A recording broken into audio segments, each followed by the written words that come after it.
En marge de la Semaine mondiale de l'allaitement maternel, un communiqué du Fonds des Nations Unies pour l'enfance a indiqué que la République démocratique du Congo est le premier pays de l'Afrique de l'Ouest et du Centre où les enfants présentent un retard de croissance sur fond de malnutrition. Le pays compte près de 8,5 millions d'enfants de moins de 5 ans touchés par la malnutrition chronique.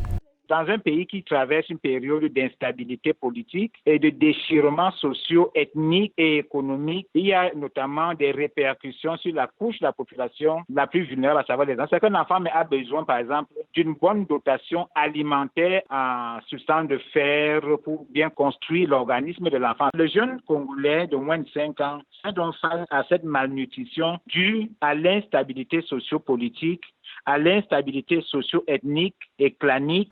Face à cette situation, des actions se multiplient dans le pays pour favoriser une meilleure alimentation des enfants. Des campagnes sont organisées dans le pays pour promouvoir l'allaitement maternel et aider les mères dans ce sens. Le gouvernement de la République démocratique du Congo, à travers le programme national de nutrition, encourage les femmes à continuer de donner uniquement du lait maternel à leurs bébés au cours des 6 premiers mois de leur vie, y compris dans le contexte de la COVID-19, quel que soit le statut COVID-19 de la mère ou de l'enfant.